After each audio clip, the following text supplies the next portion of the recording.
the fuck is up, world? Biali Tlaltik Bak. Here we go, yo. Here we go, yo. Back again with another one of these podcast flows. Another podcast for that ass. It's been about 3 weeks now since my last podcast. I'm not gonna front. The little time off was much appreciated on my behalf. Hopefully you even noticed that I was gone. I know I'm competing for your attention. For those of you who are still listening along, yo, for real shit, I appreciate the fuck out of that shit, yo. Especially y'all motherfuckers that ain't even from here in El Paso, the homies that I first turned on to this. I'm talking about everybody that's been downloading it from like different states. Yo, what's up, dog? I see you. And especially y'all motherfuckers that been downloading this shit from around the globe. What the fuck is up for reals to you? Respect, homie. Okay. Yeah, so obviously the semester started for me recently. It's been about 4 weeks now. We're going into the fourth week, give or take. And yeah, it's always a hectic time at the beginning of the semester, so I do apologize. That has in and of itself kept me from being able to do a podcast. But also, I also wanted to take some time to just reflect a little bit more. As much as I love pumping these out on a consistent weekly basis, it's not difficult in the sense, when I have the time, I can sit down and fucking do it. But I just like to reflect on ideas. I like to really sit with ideas, and I like to, challenge my own ideas that I've been coming up with at any given moment, and actually ask myself, is this how I really feel about the subject? Or if maybe this is just an initial reaction. And sometimes I fear that in just pumping out these podcasts too quickly, what I'm providing you with is not that actual nuanced perspective that I hope you have come to expect of me, so much as it is just the first initial thought that comes to mind. And I don't feel like rocking it like that. You know what I'm saying? So yeah, for those of you who have been listening and, ask yourself perhaps, damn, this motherfucker hasn't dropped a podcast in a while. I guess he must be done with the game. Fuck no, dog. This game until I spit my last motherfucking breath. Okay. Just again, the reason why is because I wanted to sit with the ideas that I have for the podcast today and actually, make sure this is how I really feel. And I can say with utmost confidence that at this very moment today, February 17th at around noonish 2020, that's European Christian time, right? Something like 10,000 plus and, indigenous Nahuatl time, the seed stories, the sacred maize is our mother, right? The maize chronicles type shit. Anyways, following Euro-American Christian Abrahamic religious time, the year again, 2020. And at least right now, this is how I can currently tell you that I feel with utmost certainty that the podcast that I'm going to drop with you today is how I feel. I could change the moment this fucking podcast is over. I could be midway through and be like, hey, actually, you know what? Fuck that. That shit's dumb as fuck. I don't even know why I said that. I apologize. Don't hold me to it forever, because I, as the manifestation of Teotel that you see standing in front of you, for those of you who are watching through the video, for those of you who are just listening, as the manifestation of Teotel that is vibrating through your ears at the current moment, right? Am subject to constant change. We live in a universe of flux through this vivifying, electrifying force named of Teotel, right? And to assume that it's going to be in constant, as it currently is manifested, is an outright disregard and certainly ignorance for the indigenous Mexica metaphysical view of reality, right? So that's just a fancy way for saying like, yeah, dog, I feel this way right now, but I could change, right? Or I could not. I could get even more fucking deeper into this shit. Who knows, right?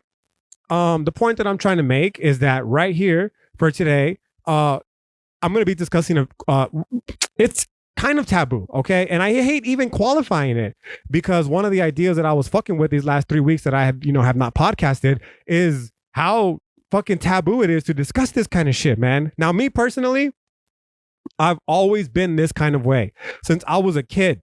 And again, as I was reflecting on these thoughts, part of me wondered, is it because I was born this way? Like it's in my fucking genetic code to feel this type of way? Because honestly, there's a few people in my family, perhaps my most favorite one, my grandfather, who is exactly this way. And the one. Okay, I'm just gonna out it to you so you can stop wondering to yourself, like, what the fuck's this fool talking about? What kind of way? Conspiratorial, homeboy. Okay, just admitting that in and of itself has probably got some of you like, oh, here we go with the birds aren't real shit. Maybe if we have enough time, we'll get to the birds aren't real shit. Okay, but for now, in highlighting my grandfather, right?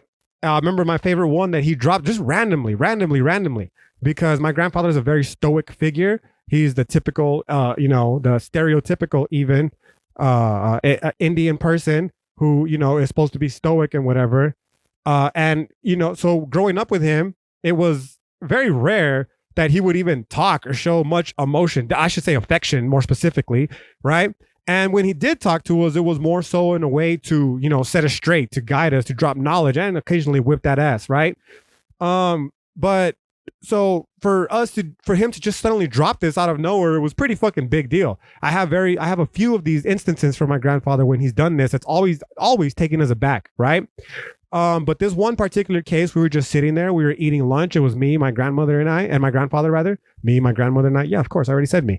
But my grandfather, my grandmother, and I, right? And we were just sitting there eating, lunch. And all of a sudden, my grandfather asked me in Spanish, yo, where do you think the Great Pyramids came from? Now, he didn't say, yo, but just fucking hearing that shit legit caught me off guard. And I was like, excuse me, what? And he repeated it. The pyramids. Where the fuck do you think they came from? Now, he was referring to the ones in Egypt, right? But I'm sure he's aware of the ones in Mexico as well.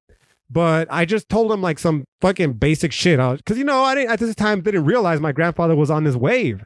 Then I just responded to him. I was like, well, supposedly they were built by, slaves is what we're told.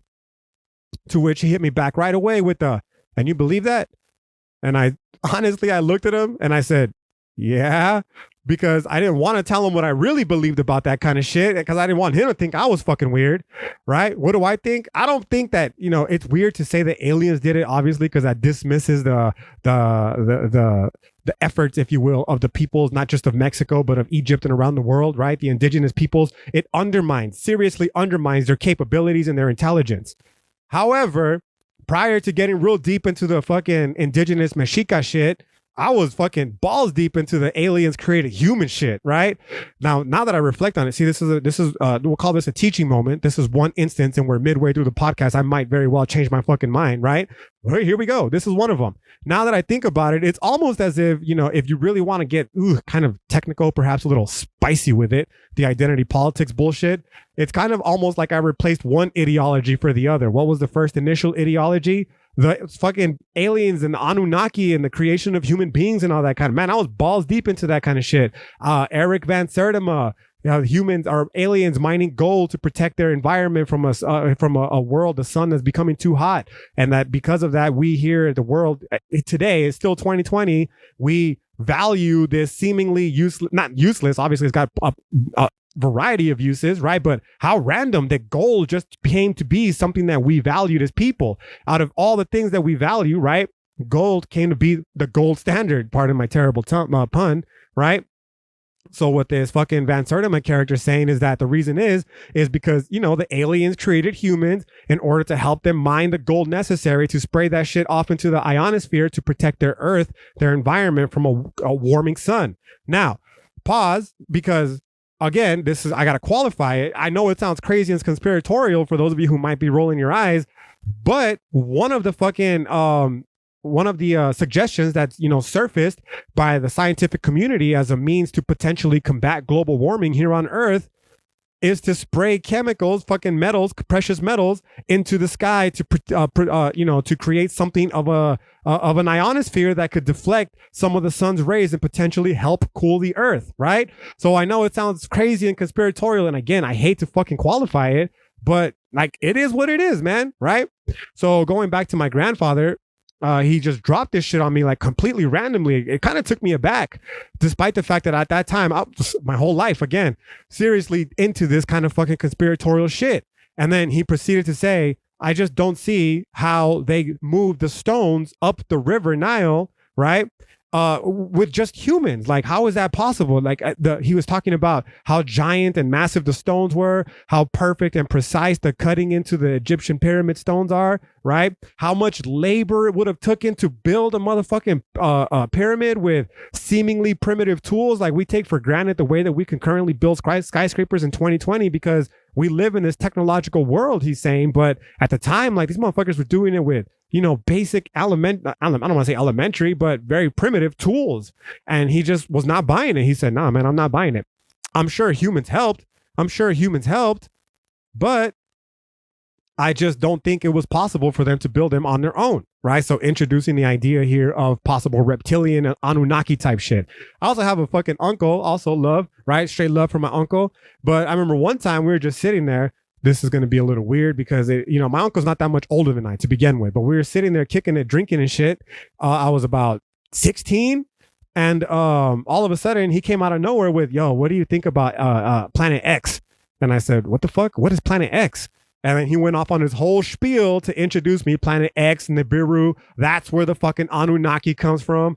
He was telling me some shit like, how is it that humans develop mathematics? Like, we're the only creature that's capable of creating mathematics. Where the fuck did that come from? If we all come from evolution, how is it that we evolved to be mathematically inclined? Now, maybe there's a potential answer to this question. I'm sure it's out there. I've never even bothered looking it up, but it did catch me off guard a little bit. I was like, that's a good question. I've never really considered that, right? And then he went off on he continued on his spiel about, the Anunnaki and the lizard people and all that kind of shit, right? So obviously, that shit, I bring up my grandfather and my uncle as an example because it's obviously somewhere in our family. So the question becomes, is this genetic? Is this just some shit that my family is predisposed to, like being conspiratorial? Or is it possible, and this was the second way that I was thinking about it, that like myself, not only my uncle, but definitely my grandfather grew up in a world where we just are very distrustful people by nature, not because of our genetics. Well, I guess it is because of our genetics. The color of our skin, man, I'm just going to be fucking out with it. The identity politics may be bullshit, but I'm telling you straight up, for those of you who are people of color, you fucking know the deal. For those of you that aren't, like, yo, man, I don't want to be another one of those fucking white privilege guys, right? No, man, I don't want to be that person, but I'm telling you straight up, if you are a white person, you and I have a complete different understanding of reality, right? Now, I'm not saying that, I'm feeling, I don't want to say outright oppressed or that I experience everyday racism and prejudice on a daily basis, because I don't, right? It's there, but it is there, I should say. Something as subtle as being pulled over from a police officer. We live in El Paso. Many of the police officers here are ex-military, and these military people, they come from all over the United States. And sometimes, I get pulled over. I've been pulled over by some people from, white police officers who, aren't from El Paso. And they may very well be from one of these fucking states that has still very hostile views towards brown Mexican people, right? Now, of course, people want to say immediately like, oh, bro, you're just fucking complaining and complaining. It's just not real. No, bitch, fuck you. It is, right? Even this requires some understanding of like the social construction of reality, how these ideas at their most fundamental levels, more science here for you, right? Influences our perception of reality and may even trigger some sort of fucking pre-established or predetermined prejudice towards people, even when we conscientiously refuse to do, even if we're conscientiously disgusted by such actions, right? So to say that it's not there also is like, come on, man, you're being disingenuous yourself. So how does this relate towards, the second element of the conspiratorial threat? It's simple, man. When you grow up, again, for those of you who are black, brown, like myself, right? You know the deal. We're just immediately fucking suspect of government agencies in general, right? And I don't see how you can fucking blame us, bro. We are the descendants of people who fucking survived government-induced Holocaust, okay? They tried to kill not only our physical brown bodies, but they try to kill our culture as well, like our spiritual customs, our language, our food traditions. They try to kill all of that through things like the military, through things still to this day like the border patrol, all kinds of shit, homie. And to say that that's still the fucking the sentiments of that time still aren't in place, that's fucking crazy talk, man. The current government right now and its accompanying institutions, whether it be the military, the first one, the police force, the FBI, all that kind of shit, the courts, the justice system, they were built, their epistemic foundation lies securely on fucking white nationalism, bro.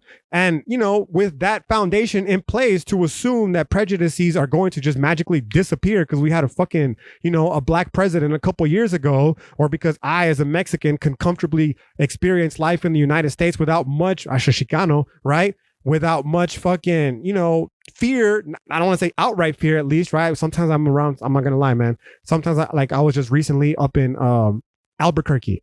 And I'm just being honest with you, yo. I was around like a lot of white people, and part of me was kind of nervous sometimes. I'm like, damn, I'm kind of on edge right now. Why? Why am I on edge?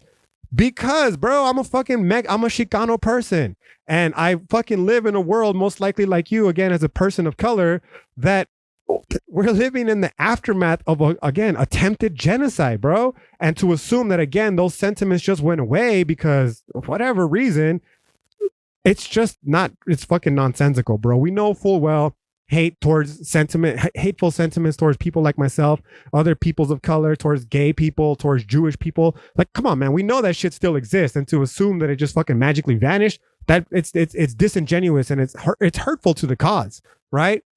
So on that respect, then that very kind of suspicion that I harbor naturally, there's all kinds of people of color out there. My own personal favorite one, Eddie Bravo, right? That we hold these views and these beliefs, whether intrinsically, whether we've acknowledged them or not, but we're always very suspect and suspicious of governmental institutions, right?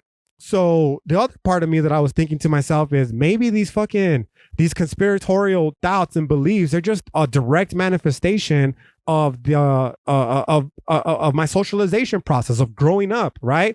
This is the nature versus nurture argument. Is it in their nature, in my nature, to be, in my family's nature, to be conspiratorial? Or is it possible that the reason we're conspiratorial is because we're just initially suspect because of the treatment of brown peoples on this continent by the government of the United States? Is it because of that we're just, low-key suspect of everything that we're told, right? Honestly, it's probably a combination of both, okay? And whatever the case is, the short way to a long fucking introduction to this podcast then becomes simple. By the way, OG_IceNice13 on the Instagram, if you've yet to follow, is that, it sucks to have to qualify shit like saying we're going to talk a little bit about some conspiracies today. Okay. It sucks because it's very convenient. It's a very convenient label it's a very convenient box, I should say, to force people into, because we have been socialized in such a way, we've been raised in such a way where, to believe in fringe conspiratorial thinking is considered just irrational. It's considered fucking crazy even, okay?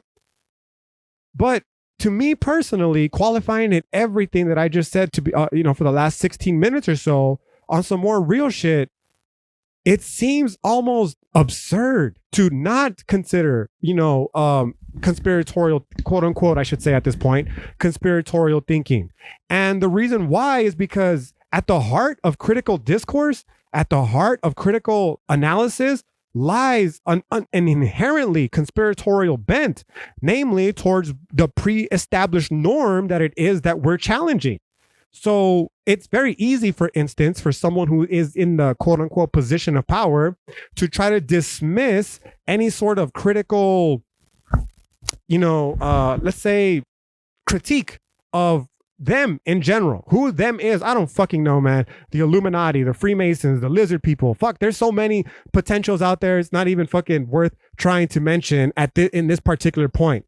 If you'll actually excuse me, though, if so I can find the book 1 second. I can't find it right off the top. It's usually it's standing around here, but I reorganized my desk a little bit, so I can't immediately find it. Anyways, it's a book that's dedicated, it's just a whole book, entire book that's dedicated towards all the various, secret societies, if you will, that exist out there. I wish I could have it on hand right now so I could give you the name and you could just fucking, perhaps, I don't even know the name. Okay. I just found it on Amazon and I ordered that bitch immediately. I've been meaning to go through it, but I haven't had a chance yet. But essentially, it's just a big book of fucking the secret societies that exist out there, right? Anyways, the whole point with this is simple. Who the fuck the they is, I can't tell you right now. There's so many potentialities, okay? Now, I should further qualify this that this is actually a little bit of lazy thinking on my behalf, which, to be fair, is often a criticism that's lodged towards critical, or rather conspiracy theories, which I absolutely agree with. I absolutely agree that it's very fucking lazy thinking in some respects, okay? But the whole point is that, like in my classes, for instance, one of the life rafts, the initial life rafts, like week 1, week 2, that I insist on divorcing my students from. I don't give them the opportunity to hang on to these very long. I'm talking after week 1, that's it. Like you can't use this life raft anymore.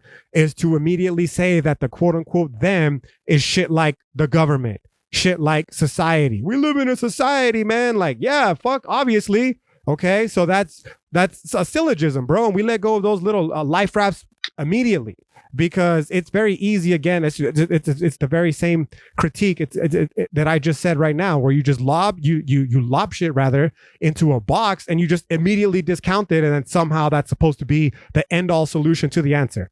Fuck no, that's lazy thinking. And I'm gonna just be outright with you and state that much of the conspiracy theory community is guilty of this very thing. I would want to say like 99.9% is guilty of that very thing. And myself included at one point, up until I started studying philosophy as an undergraduate and, learning more philosophical and critical thinking skills to realize the error in my ways. Okay. So the reason that I bring it up then is because, as much as I would love to say shit like, individual cult, secret societies and all that kind of stuff to justify a little bit of what I'm going to talk about today, unfortunately, I don't have that information on hand right now. Now, again, I shouldn't say again because it's the first time I'm going to bring it up, but just because I don't have the information on hand at this moment doesn't mean that it's some sort of a fucking fault on my behalf. Like, let's just nip that shit right in the bud, okay? Because this is just a very convenient way for people to dismiss critical objections to their fucking established dominance by simply stating that because we lack the evidence to justify or verify these claims, if you will, which again is necessary and definitely in philosophy, but that because we don't have this knowledge or this evidence, that somehow undermines us, okay? The people who are critiquing this. To which I'll simply say like, nah, man, you are unjustly shifting the burden of proof to me. And the reason why is because, part of being in the position of power dictates that you get to decide what the fuck people learn.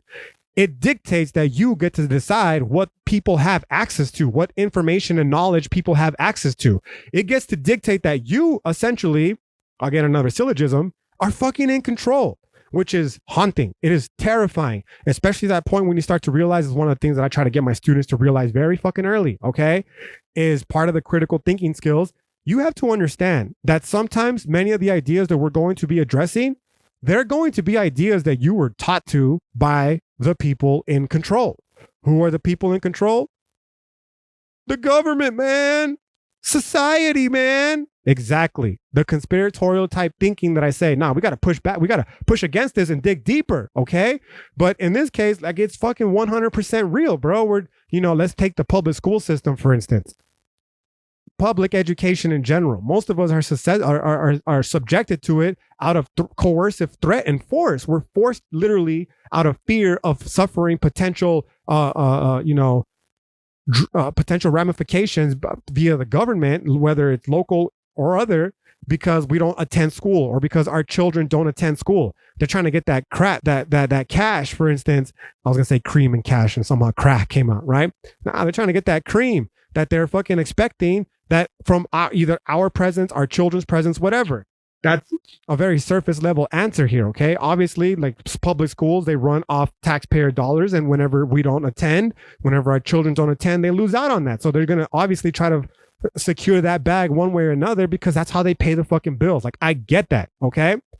But on some more real shit, we're subliminally fucking co-opted, subjected, coerced to this public school system out of fucking threat of future failure, for instance, social ostracization, all sorts of other latent examples that can potentially affect those of us that don't attend public school, which is fucked up, because you start to think about like, real shit. What did they even teach me in public school that was in my interest anyways? There's a current trend right now on social media that's highlighting this very tension right here. It's the one where one of the most prominent ones that I've seen is, of course, through a SpongeBob meme. And it was it was like a SpongeBob character asking somebody else like, hey, how do I pay my bills? How do I pay taxes, etc.? To which the teacher figure simply said, I don't know, but lava, when it's inside the earth, is called taxes. Okay. Like, what the fuck is the point of learning all this kind of shit? It's not going to help me in the future. It's not beneficial to me now.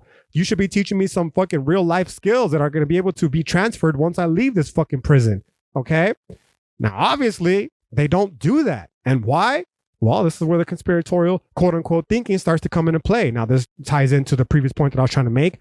It's an easy way for it to be called conspiratorial. But honestly, this is a real critical, rational critique that I'm not just raising them. People all in through the critical pedagogy field right now are currently raising. I should mention this book at this point again right now as something of an attempt to make up for the fact that I couldn't give you the other one. Chris Emdin, Reality Pedagogy, right? He's very clearly highlighting the ways that public schools have fucking failed us. They do not provide us with critical thinking skills. And what they do teach us is bullshit that you and I, as people of color, but just anybody in general, we don't fucking relate to, man. Shakespeare is 500 years old, bro. We don't speak the same language. Why the fuck are we still teaching him instead of teaching Kendrick Lamar? If you ask me straight up, the only answer is this underlying racism that I was talking about earlier, right? This deep-seated racism where we think to ourselves, oh, they're not racist, right? It's just part of the public education system. Like, nah, bullshit, man. That public education itself is one of those very institutions that I was talking about that's grounded in this racist ideology that serves as the foundation for this country. So of course the public school system is going to be racist. You know what I'm saying? So when we say, why don't we teach Kendrick Lamar over races? The first thing we need to acknowledge is that even if you're not a white person, you've probably internalized some racist hostilities, and you say to yourself shit like, well, it's because, you know, Shakespeare's been proven throughout the course of time and it's the standard from which we measure all things. To which people like myself, Chris Emdin, would simply say, okay, first of all, what relevance does Shakespeare have, again, speaking his weird ass language that people who only pretend to understand, right? Non-English literature majors pretend to understand, I should say. A, that right there. But B, more importantly, like, who the fuck sets the standard? Seriously, who gets to set the standard? And you're going to tell them, obviously, this is historically speaking, European people.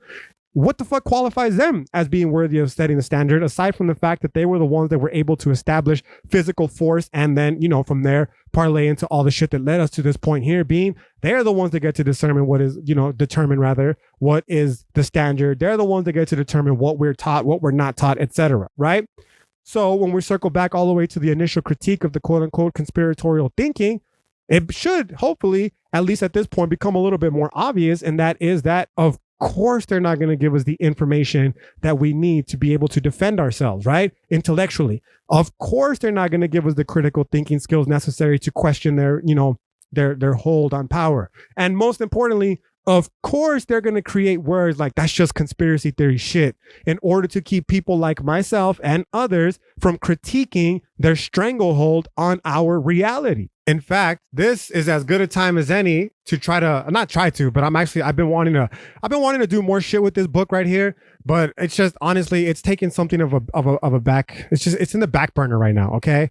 And I'm gonna be honest with you. The only reason why is because I love Zizek, right? I really do love Zizek, but I'm kind of just burnt out on European philosophy in general right now. I've been really, really fucking immersing myself in indigenous Mexica philosophy. And honestly, just one of the things that suffered because of that is much of my focus, if you will, on non-indigenous Mexica philosophical theories. Okay. Anyways, the point that I was trying to make is that I've actually been trying to focus. I wanted to work on a series on Zizek here, but it's going to be on the back burner for a while. Okay. But however, this is a perfect opportunity, given what I've been discussing thus far, to share one of my favorite jokes from Zizek. Okay. Again, the book here is called Zizek's Jokes. And, and it's basically a compilation of all, because he's got writing. He's a very good writer, right? He's a very prolific writer, to be sure. And one of the things that he's known for is his fucking sense of humor, right? And this book is just a collection of the various jokes that he's dropped throughout various, lectures, writings, and all that kind of shit. And on this one in particular, it perfectly highlights everything that I've been talking about, right? Now, when I'm talking about, when I'm introducing this to my students, I call it the red marker and blue marker joke. Okay, the red and the blue, and obvious, at least for me here. I'm not sure if it's exactly what Zizek was intending. You don't talk about it. I've never met the motherfucker, so I can't say. But it's a very clear correlation, if you will, to the red pill, blue pill that's very prominent in the conspiracy community. Oh, by the way, before I even continue with the joke, I found the fucking book. Okay, it's called Cults, Conspiracies, and Secret Societies: The Straight Scoop on Freemasons, the Illuminati, Skull and Bones, Black Helicopters, and New World Order by Arthur Goldwag. Okay, so that's the book for those of you who might be interested in this kind of shit. And essentially what it is just a giant encyclopedia on all the various, secret societies and aforementioned that I just mentioned in the book title. Okay, so anyways, going back to the Zizek's jokes, it's a very obvious, to me at least, a nod, if you will, to the red pill, blue pill culture that's emerged following the Matrix series, where Neo's given the opportunity to either stay in the Matrix or exit the Matrix, the choice of which depending on which pill that he took, the red pill being to stay or to exit the Matrix, and the blue pill being to stay in the Matrix, right? That he was offered by Morpheus when they first met. Okay. So in that particular instance, I'm just going to read the joke straight up because it's not very long to begin with, but it's also very well written. So here we go. The joke states, in an old joke from the defunct German Democratic Republic, a German worker gets a job in Siberia. Aware of how all mail will be read by censors, he tells his friends, let's establish a code. If a letter you will get from me is written in ordinary blue ink, it is true.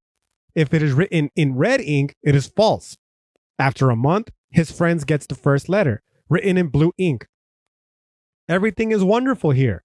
Stores are full. Food is abundant. Apartments are large and properly heated.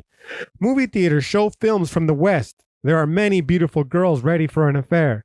The only thing unavailable is red ink. Wah, wah, wah. So, Zizek here continues to state that, and is this not our situation till now? We have all the freedom one wants. The only thing missing is the quote unquote red ink. We feel free, he states, because we lack the very language to articulate our unfreedom.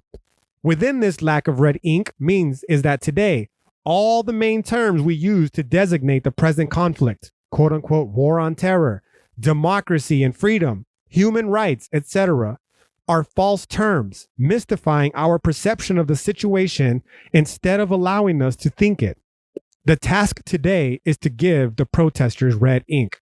Okay, so straight up, what this joke is obviously telling us is that, of course, the people who are in control are not going to fucking give you the tools necessary to fucking question their authority.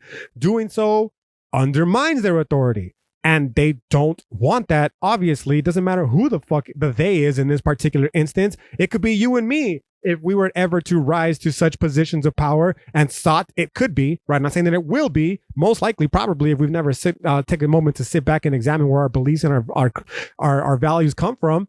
But it could very well be you and I, the they, whoever it is right now. Who cares? The point is here being is that they don't want us to fucking know. And through shit like their compulsory public education school system, they're not going to give us the tools necessary to be able to fucking articulate this kind of shit, right? So I know I already introduced this, but the whole point of this tangent here before introducing our next topic was simply to state like, yeah, I might not have the evidence, but that doesn't mean that it's not there. Now, to be fair, we got to be very weary of this because this is something of a logical fallacy, namely the appeal to ignorance, where you argue that the absence of evidence is evidence of absence. So in this particular, they'll say it's not there because it doesn't fucking exist.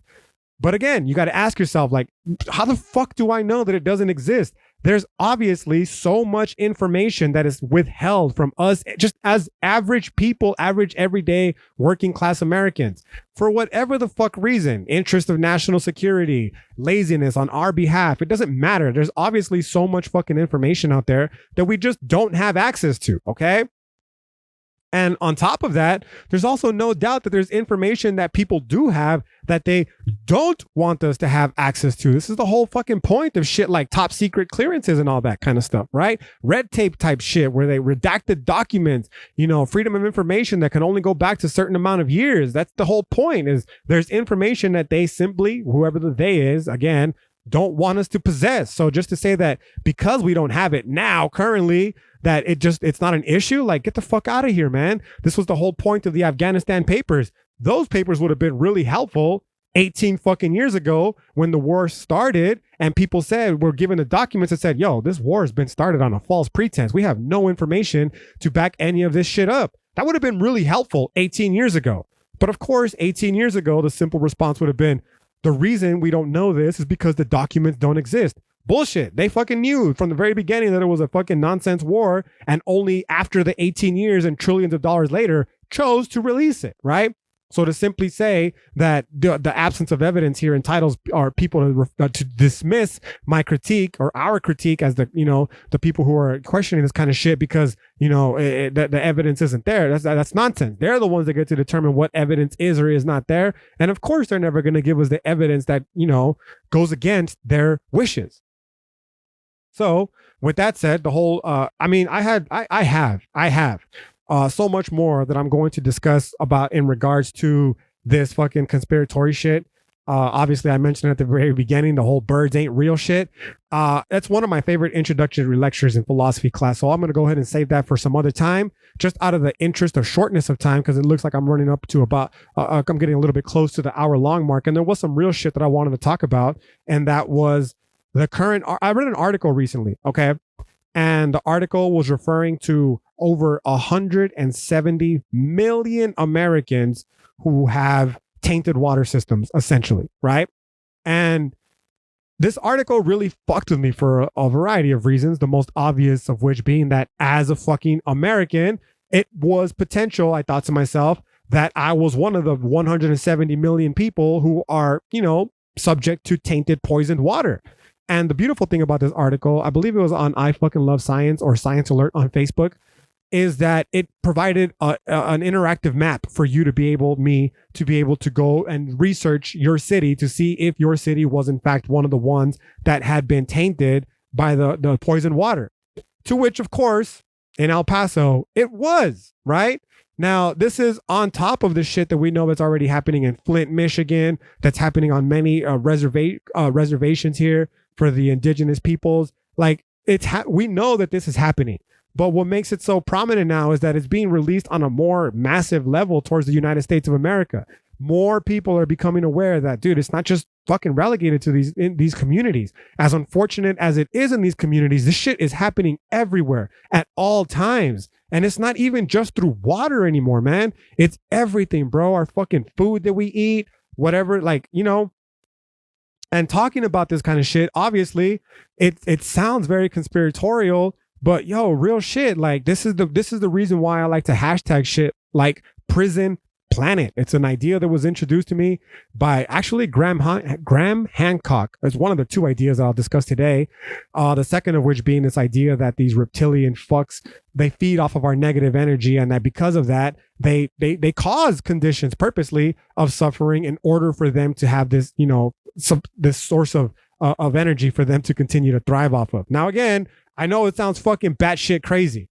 Still, stating it right now sounds fucking batshit crazy. But at this point, honestly, I'm not beholden to anything. Reality is crazy as fuck in and of itself. So to simply dismiss certain elements of reality because they sound fucking wild and outlandish, or because they don't fit into our pre-established narrative of what we falsely, by the way, given our lack of senses, believe that reality is, it's just nonsensical to me. So like at this point, straight up, everything is on the table for me when it comes to questions about life, death, afterlife, all that kind of shit. Okay.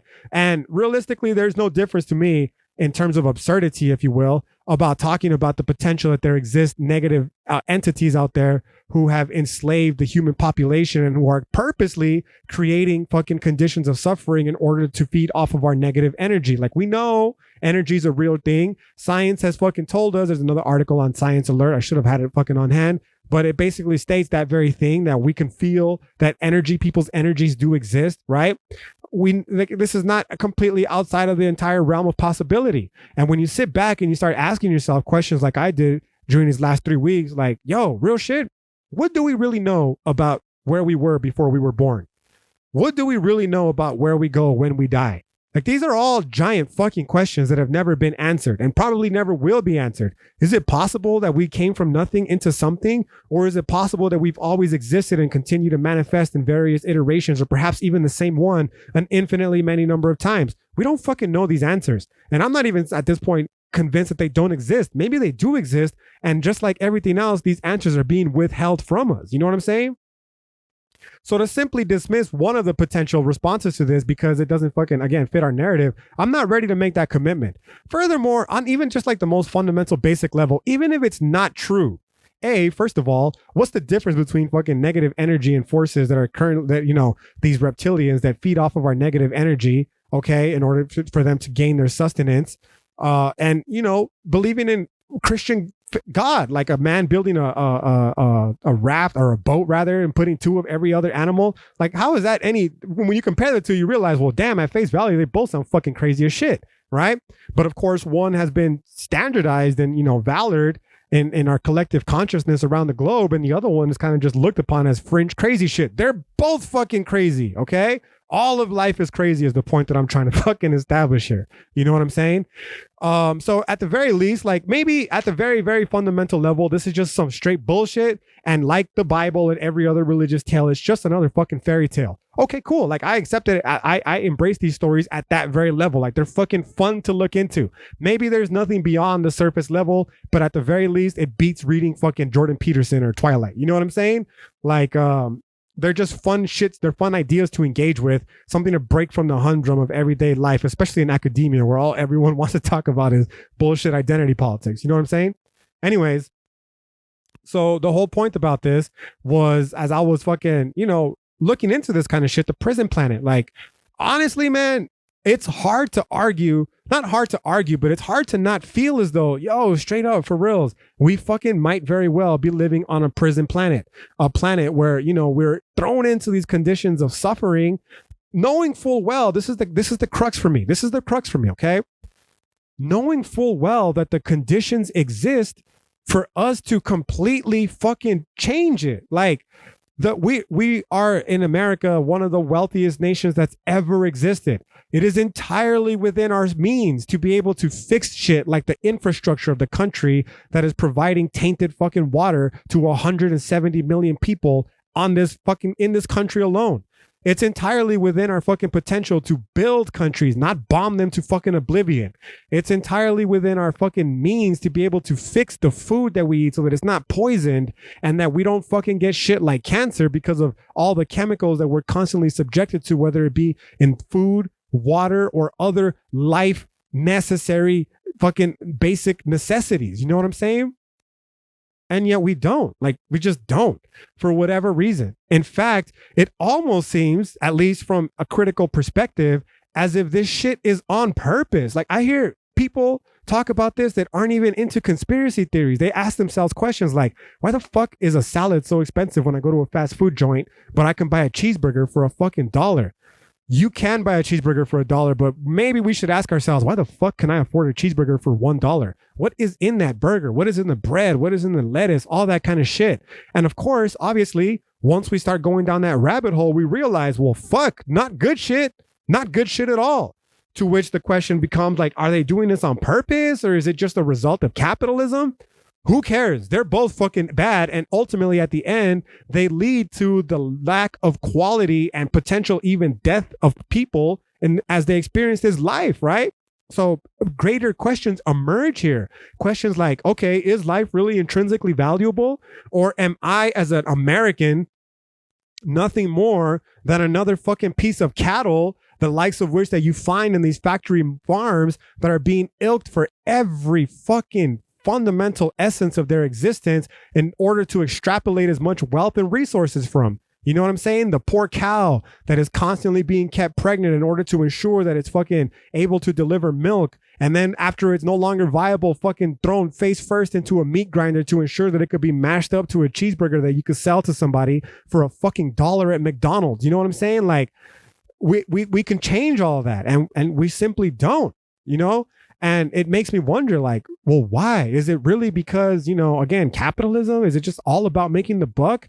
Or is it possible that this system is put into play in order for us to suffer from all the consequences that come from drinking, you know, doing shit like drinking tainted water, eating fucking food that may very well be very fucking unhealthy for us? You know what I'm saying? Why isn't more education and knowledge and resources being diverted into, diverted, I should say, yes, into researching this shit?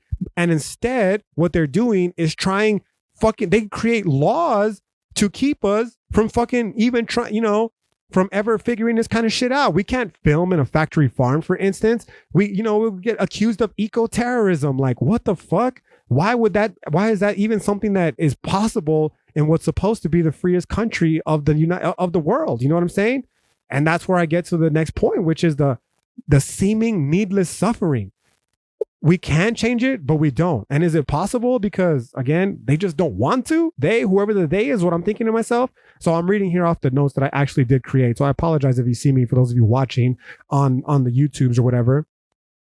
But I mean, think about it. This is what I was writing to myself is we have all this money in the world and we could use it again to be helping people. Fucking universal education, fucking, universal healthcare, universal basic income. And you bring this shit up, these things, these very real things that can make a drastic influence on the lives of everyday people, not just in this country, but around the world.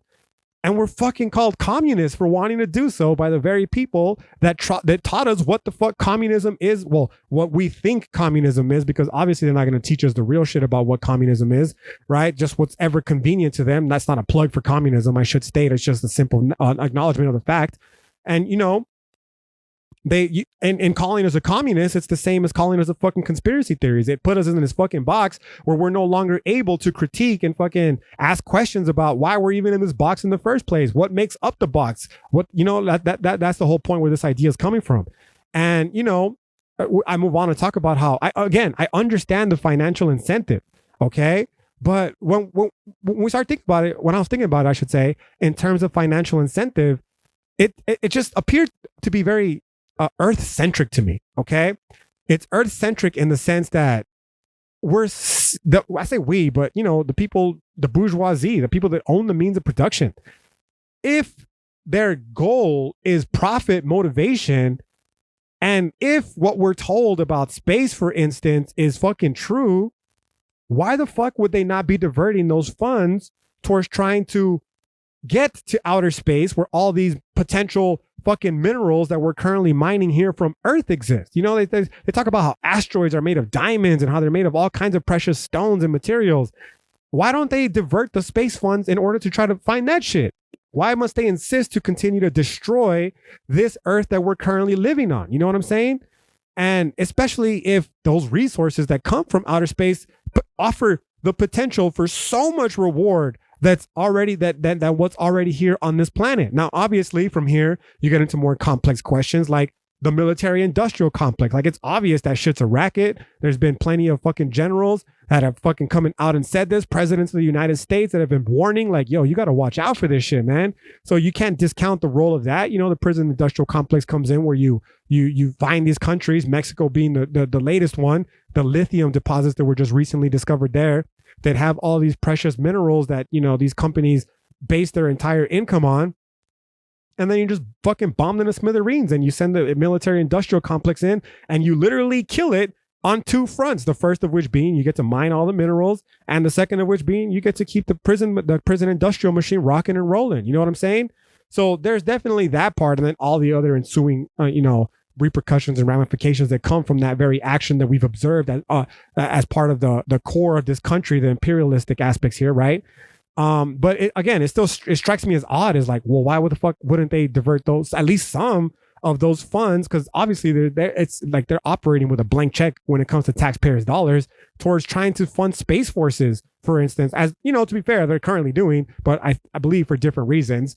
To try to find these minerals. Now, the reason I believe that they're doing it, again, I say I believe because that's what we're told, and I don't fucking believe shit the government tells us, if you haven't yet realized, is because they want to be able to defend against potential threats from outer space, right? They say the Russians, maybe aliens, but the real motherfucking threat that we should all be concerned with is life-obliterating asteroids.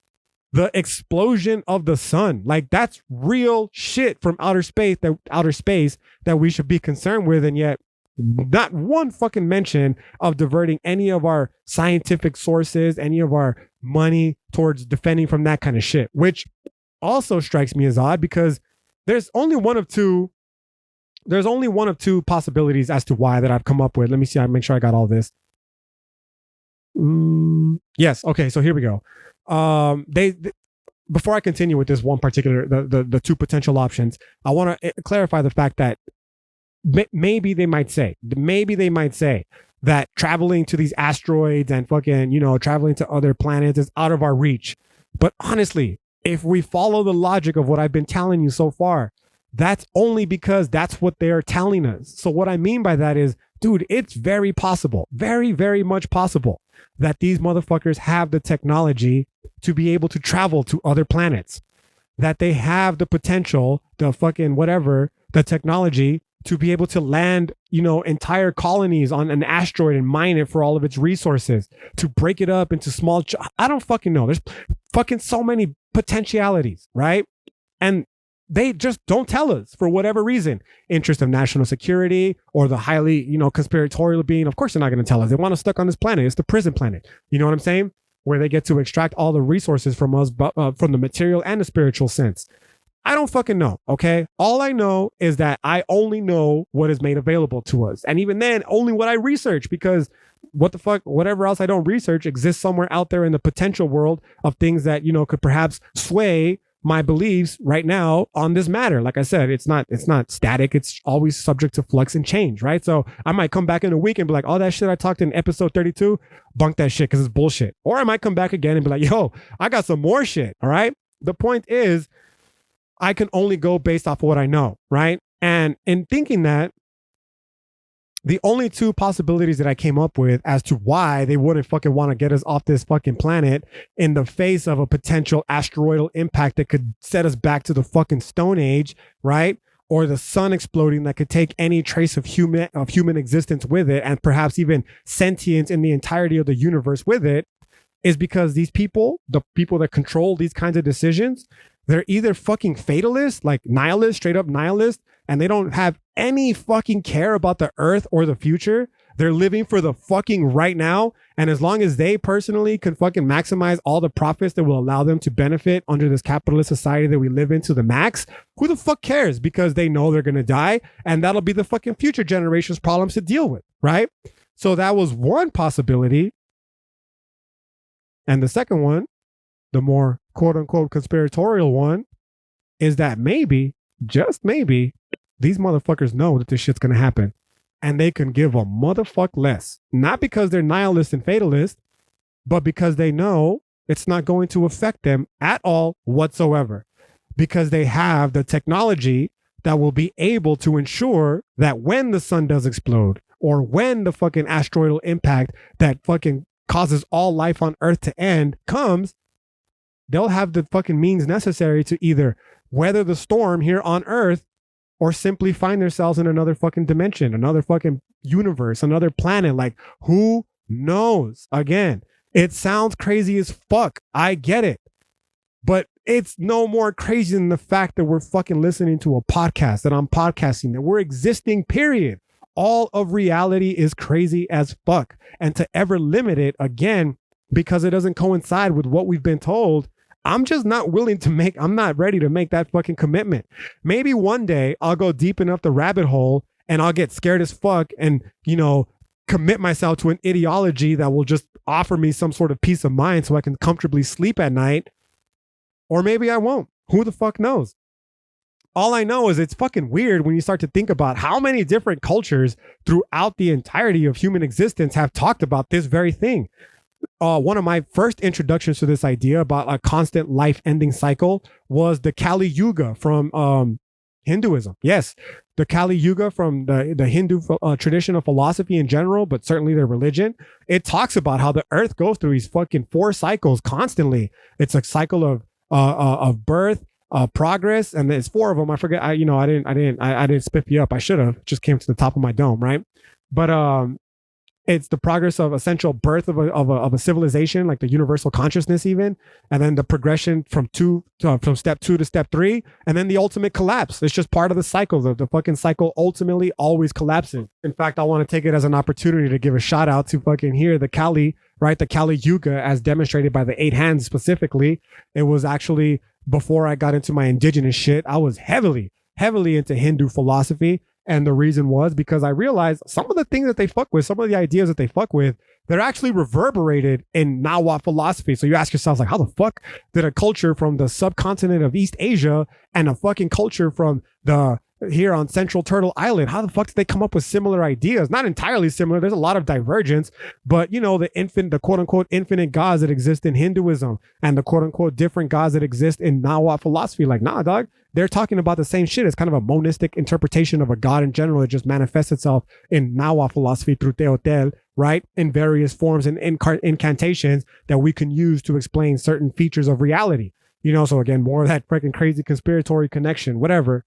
The point here being is that, the Nawa, they had the same idea. They're talking about, this fucking world we've gone through this before when they were colonized, if you will, they were defeated by the indigenous communities that surrounded them. But when the Spanish colonized them, we were living under the era of the fifth sun, and they were trying desperately to keep that shit alive by providing the sun with all the blood necessary for it to ensure that their current way of living didn't come to an end, which unfortunately, as we know, did.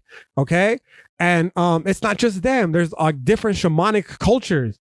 I wish I had that book on hand right now. Again, wasn't planning on talking about the shamanic cultures, but in this book, that one is by, I forget his name. Mircea Eliade. Okay. Shamanism by Mircea Eliade. And it starts, like the fucking book starts by him. He's doing an ethnography on different shamanic cultures from around the world. And it just straight up starts by saying, there was this fucking giant cataclysm that ended the entire world and only a few fucking people survived. And from there, we had a previous culture, but that culture came to an end, but the knowledge was preserved and we're, perpetuating through shamanism.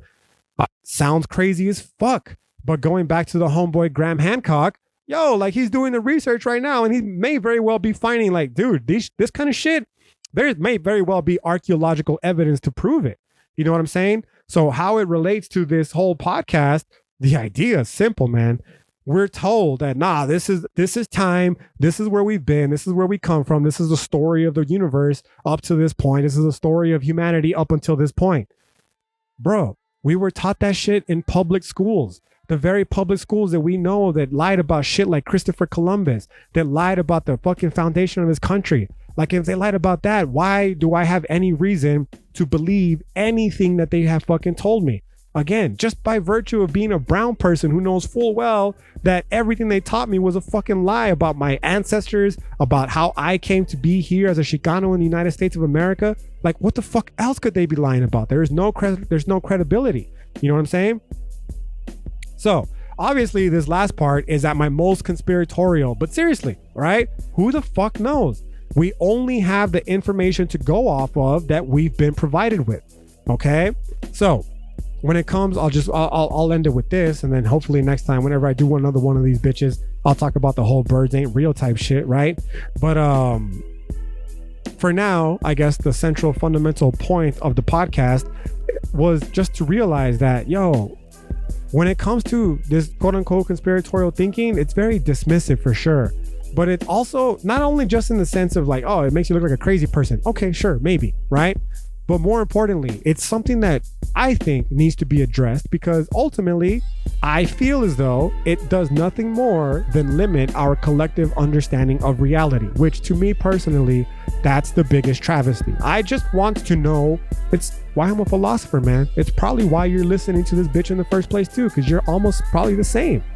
I just want to know what the fuck is going on. I want to know what life is. I want to try. I'm not going to, but I'm going to strive to figure it out only for the hopes that doing so is going to help me potentially live a better, happier life. And, also you, of course, you know what I'm saying? And because of that, there is no stone that can be left unturned. Everything always should be up for fucking scrutiny. And the second that we have any idea that we think we know what's going on, it's imperative that we stop and we analyze our commitments and ask ourselves, okay, am I being biased here? Or is it potential that I'm experiencing some sort of cognitive dissonance because the ideas that I'm being presented with don't vibe with my pre-established view of reality and are thus threatening my grip on this fucking world, like on this in this understanding of reality? You know what I'm saying? So yeah, I guess that is as good as time as any to wind this bitch down. I hope you all enjoyed it. Okay. I feel it's nice to be able to provide you with another podcast after such a delay, and I'm looking forward to bringing you more. So until next time, I hope you have a great rest of your day. Peace.